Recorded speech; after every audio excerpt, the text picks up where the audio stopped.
কুল in কুনতুম তুহিব্বুনাল্লাহা ফাত্তাবিউনি ইউহিব্বুকুমুল্লাহ ওয়া ইয়াগফির লাকুম যুনুবাকুম ওয়াল্লাহু গফুরুর রহিম। আল্লাহ কুল হে নবী আপনি বলে দিন ইন কুনতুম তুহিব্বুনাল্লাহ, তোমরা যদি আল্লাহরে ভালোবাসতে চাও, ফাত্তাবিউনি আমি নবী আমার ইত্তেবা করো, অনুসরণ করো। যদি আমার অনুসরণ করতে পারো, ইয়াগফির লাকুম যুনুবাকুম, আল্লাহ তোমাদের জীবনের সব গুনাহগুলো মাফ করে দেবে। তাহলে কার অনুসরণ করলে গুনাহ মাফ? নবীর অনুসরণ করলে গুনাহ মাফ। নবীর চাইতে ভালো মানুষ আজকের সমাজে কেউ নাই, অতীতের কেউ ছিল না। কিয়ামত পর্যন্ত যদি তালাশ করা হয়, নবীর চাইতে ভালো মানুষ আর কোনো জায়গায় পাওয়া যাবে না। কেন যাবে না? কারণ নবীকে আল্লাহ চরিত্রের উত্তম চরিত্রবান করেছেন। কথা বলেন ঠিক না ঠিক? ওয়া ইন্নাকা লাআলা খুলুকিন আযীম।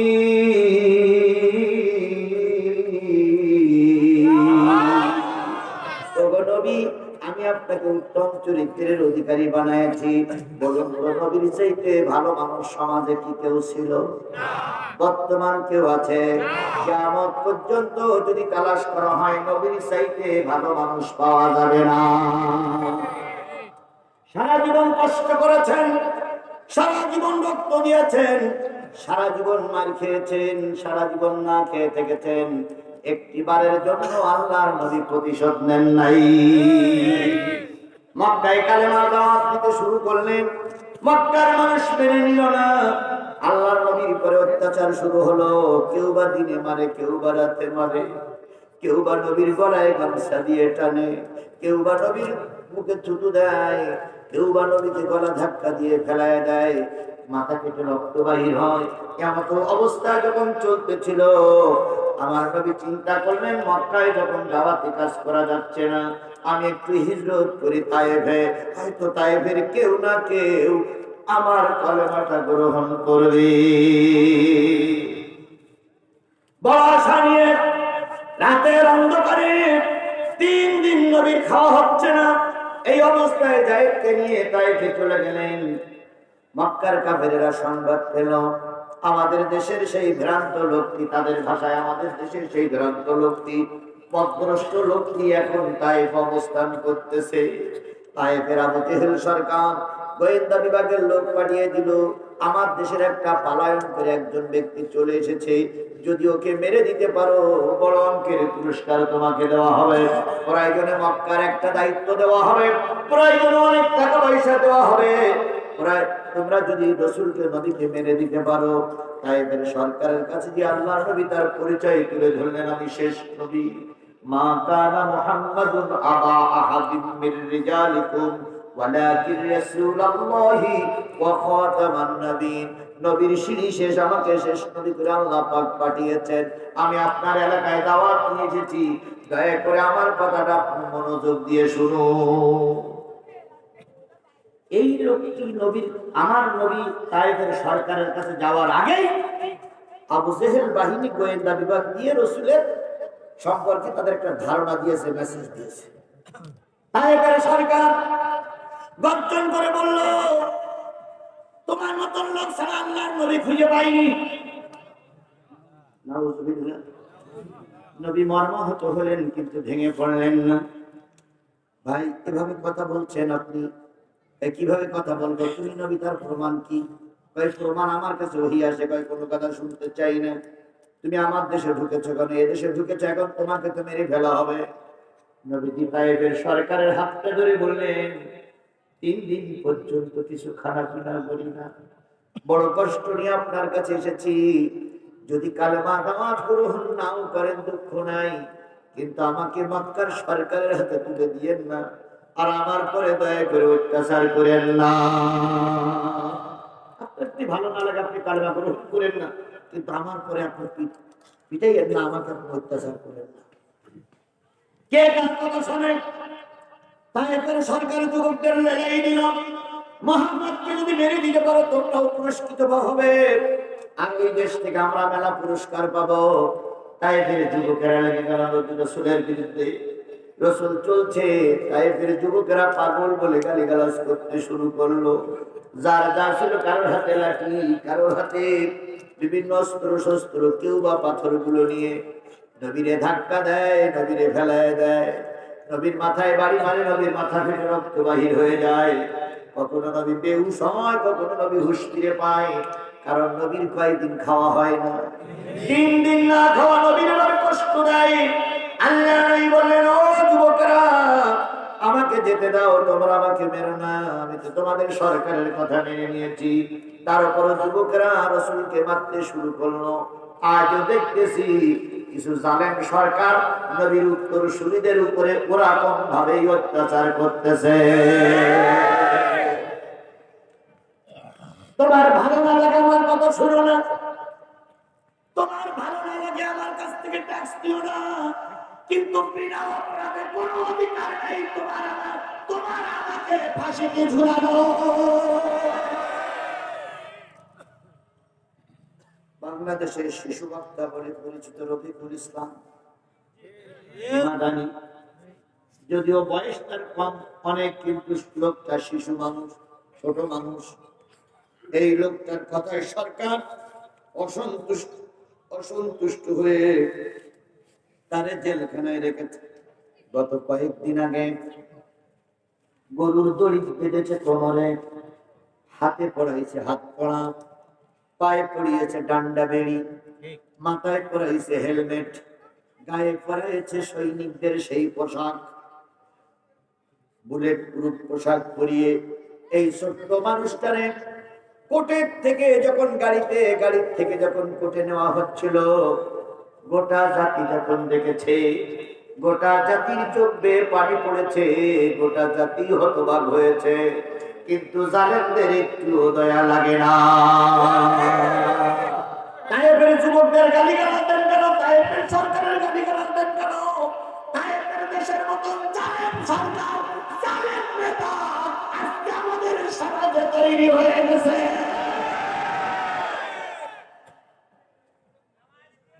তবে একটা জিনিস বুঝতে হবে, তায়েফের সরকার জুলুম করে টিকতে, আল্লাহর নবী টিকে গেছে। কথা বলেন ঠিক না? দেখি আবু জেহেল মুহাম্মাদের উপর অত্যাচার করে আবু জেহেল টিকে নাই, নবী টিকে আছে। আজকে তোমরা যারা আমাদের মারতেছো, দিবালোকের মতন সত্য সাদা কাগজে লিখে রাখো, পতনের ঘন্টা বেজে গেছে, খুব তাড়াতাড়ি মূল ঘন্টা বাজবে। অবস্থা হবে গোটা দেশে পক্ষের লোক খুঁজে পাওয়া যাবে না। আল্লামা সাঈদী বলেছিলেন এক ভাষণে, কোরআনের পর অত্যাচার বন্ধ করো, আলেম ওলামাদের পর অত্যাচার বন্ধ করো, তাফসীর মাহফিলের পর অত্যাচার বন্ধ করো, নতুবা এমন সময় আসবে পালানোর জন্য ইহুদিদের রক্ত পর্যন্ত খুঁজে পাবে না। হয়তো সে সময় আমাদের সামনে অপেক্ষা করতেছে। কথা বলেন ঠিক না? আমার ভাইয়েরা, আল্লাহ নবী পড়ে গেলেন, আবার ওরা উঠে দেয়, আবার নবী পড়ে যায়। এভাবে করতে করতে নবী জায়েদের দিকে লক্ষ্য করে বলেন, জায়েদ পিছায়ে যাও, পিছায়ে যাও, পিছায়ে যাও। জায়েদ বলেন, ইয়া রাসূলুল্লাহ, আমি আপনাকে জীবনের চাইতে ভালোবাসি। লা ইউমিনু আহাদুকুম হাত্তা আকুনা হাব্বা ইলাইহি মিন ওয়ালিদিহি ওয়া ওয়ালাদিহি ওয়ান নাসি আজমাইন। ততক্ষণ পর্যন্ত একজন মুসলমান প্রকৃত মুমিনদার হয়ে দাবি করতে পারবে না, যতক্ষণ সে তার পিতা মাতা, ভাই বোন, আত্মীয় স্বজন, পাড়া প্রতিবেশী, গ্রামবাসী, বউ ছেলে মেয়ে সকলের চাইতে নবী মুহাম্মদকে বেশি ভালোবাসতে না পারবে, ততক্ষণ পর্যন্ত মুমিন বলে দাবি করতে। এবার বলুন তো, নবীর ভালোবাসা আমাদের ভিতরে কম না বেশি? বিশ্বাস হয় না? নবীর ভালোবাসা যদি তোমার দিলের ভিতরে থাকতো, নবীকে নিয়ে রান্না করলো, তোমাকে কেন ময়দানে বলা গেল না? নবীর ভালোবাসা তোমার ভিতরে যদি থাকে, ফেরান তায়েফের যুবকেরা যখন মারতেছে, নবী বললেন জায়েদ পিছায়ে যাও। জায়েদ বলেন ইয়া রাসূলুল্লাহ পিছায়ে যাব না। নবী বললেন জায়েদ যদি একসঙ্গে মারা যায় লাশটা কুলানোর লোক হবে না, তুমি পিছায়ে যাও। জায়েদ দূরে দিয়ে একটা পাহাড়ের পাদদেশে অবস্থান করতেছিলেন। তায়েফের যুবকেরা মারতে শুরু করেছে, একবার মারে একবার ওঠে, একবার পড়ে একবার ওঠে, একবার পড়ে একবার ওঠে। এভাবে করতে করতে আমার নবী ভূত হয়ে পড়ে গেছে। যুবকেরা পাথর মানে, যুবকদের পাথরের অত্যাচার নবী সহ্য করতে না পেরে রক্তাক্ত নবী ভূত হয়ে পড়ে গেছে। কয়েকদিন খাওয়া নাই, 3 দিন না খাওয়া নবী ভূত হয়ে পড়ে গেছে। এবার আমার নবীর পরে পাথর মারতে মারতে পাথরের স্তূপ যখন পড়ে গেছে, যুবকেরা পাহাড় পাথরের উপরে নাচে আর বলে কুতিলা মোহাম্মদ, কুতিলা মোহাম্মদ, কুতিলা মোহাম্মদ, মোহাম্মদ নেই, মোহাম্মদ মারা গেছে। নাচানাচি করে যখন ওরা চলে গেল, জায়েদ পাহাড়ের পাদদেশ থেকে বেরিয়ে এসে দেখে শুধু পাথর আর পাথর, নবীকে দেখা যাচ্ছে না। পাথরগুলো সরাইতে সরাইতে এক সময় নবীর আবিষ্কার করলেন। নবীর মাথাটা উঁচু করে কাঁধের পরে রেখে আল্লাহর নবীর মুখের পরে মুখ রেখে বলতেছে ইয়া রাসূলুল্লাহ, ইয়া রাসূলুল্লাহ, ইয়া রাসূলুল্লাহ, একটু দয়া করে চোখটা মেলান, আমাকে জায়েদ বলে ডাকতেন। নবীজি যখন কোন উত্তর দিচ্ছিলেন না, জায়েদ বুঝলেন আল্লাহর নবী মারা গেছে। আল্লাহর নবী আর দুনিয়া আমাকে জায়েদ বলে ডাকবে না।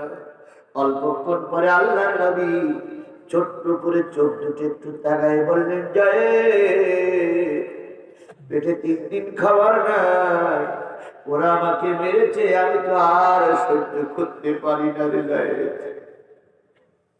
ইয়া রাসূলুল্লাহ, ওরা আপনাকে চিনি নাই, ওরা আপনাকে বুঝি নাই, তারা আপনাকে পাথর মেরেছে। নবীজি বললেন জায়েদ, আমাকে পাহাড়ের গায়ে হেলান দিয়ে বসায় দাও, একটু উপরে উঠে দেখো তো তায়েফের যুবকেরা চলে গেছে না এখনো আছে। যদি এরপর আরেকবার মারে আমি নবী হয়তো আর বাঁচবো না। বলুন তো নবী মার খেয়েছিলেন কিসের দাওয়াত দিতে গিয়ে? সবাই মিলে বলুন কিসের দাওয়াত দিতে গিয়ে? আর তুমি আর আমি দাওয়াত দিতে গিয়ে পাচ্ছি পকেট ভরা টাকা, পেট ভরা ভাত, উড়ে আসতেছি ভোট দিয়ে। তুমিও দাওয়াতি কাজ করতেছ, আমার নবীও দাওয়াতি কাজ করছে। কথা বলে ঠিক না বেঠিক? নবী মার খেলে তুমি কোরমা পোলাও খাচ্ছ। তোমার দাওয়াত আর নবীর দাওয়াত কখনো এক হচ্ছে না। তোমার দাওয়াত আমার দাওয়াত, নেই দাওয়াতে মিল। তোমার কিতাব আমার কিতাব, নেই আবার মিল। তোমার দাওয়াত আমার দাওয়াত, নেই দাওয়াতে মিল। তোমার কিতাব আমার কিতাব, নেই আবার মিল। তোমার দাওয়াত কোরমা পোলাও, তোমার দাওয়াত কোরমা পোলাও, পেট ভরা ভাত। আমার দাওয়াত জেলখানাতে দুর্বিষহরা। তোমার দাওয়াত আমার দাওয়াত, নেই দাওয়াতে মিল। তোমার কিতাব আমার কিতাব, নেই আবার মিল। জায়েদ এসে বলেন ইয়া রাসূলুল্লাহ, ওরা চলে গেছে। নবীজি বলেন জায়েদ, এখন তো নামাজ মনে হয় কাজা হয়ে যাচ্ছে, হুজুর পানির ব্যবস্থা করো। জায়েদ চলে গেলেন ঝর্ণার পানি টানতে, ঝর্ণার পানি দিয়ে জায়েদ রাসূলকে উজু করাই দিলেন। নবী এবার সালাত আদায় করে যখন উপরের দিকে তাকালেন, তাকায় দেখে বিরাট বিরাট পাহাড়গুলো মাথার উপরে চক্কর মারতেছে। আর ওই পাহাড়ের উপরে জিবরিল আমিন বসে আছে। জিবরিল আমিন বলতেছে ইয়া রাসূলুল্লাহ, আপনার পাথরের আঘাত খেয়ে ফেরেশতারা কাঁদতেছে, আল্লাহর আরশ কাঁপতেছে। আল্লাহ পাক আমাকে পাহাড় নিয়ে আপনার কাছে পাঠিয়েছে সাহায্যের জন্য। আপনি একটিবার আদেশ করুন, যারা আপনার পরে পাথর মেরেছে আমি তাদেরকে পাথর দিয়ে পিষে ঢালা করে দেব। নবীজির চোখ বেয়ে পানি। নবী বললেন জিবরিল, আল্লাহর বলে আল্লাহ যেন রাগ করে না, কারণ সব পানিগুলো যদি পিষে ঢালা করা হয় আমি কালেমার দাওয়াত, আমি তাবলীগ করব কার কাছে? রাসূল এত কষ্টের পরও সুযোগ নিয়ে সবাইকে কি করে দিলেন? আরো জোরে বলেন কি করে দিলেন? আর তুমি আমি একটু যদি বড় চেয়ার পাই, চেয়ারে বসেই কি বলি, ভাতে মারবো পানিতে মারবো, কি ভাতে মারবো পানিতে মারবো, চুপুয়ে চুপুয়ে মারবো। কিন্তু একবারও জানো না দুলা ভাই, ভাত তোমার কপালে আছে না না? টাকলা মুরাদ ছিল মন্ত্রী, ছিল না? এমন আজে বাজে কথা বলিস, ওর মন্ত্রিত্ব গেছে, ওর এমপিগিরি গেছে, এখন সমস্ত দুনিয়ায় খুঁজে ওরার পাওয়া যাচ্ছে। আল্লাহ পারে না, পারে না। আগামীকাল সূর্য উঠবে 100% সত্য, কিন্তু আগামীকাল তোমার ক্ষমতা থাকবে না 1% সত্য হবে। আল্লাহ পারে কি পারে না? অহংকার দেখাইও না। অহংকারের অবস্থান হয় সবচেয়ে নিম্ন জায়গায়। অহংকার দেখাইও না, অহংকার থেকে আল্লাহ পাক হেফাজত করুক।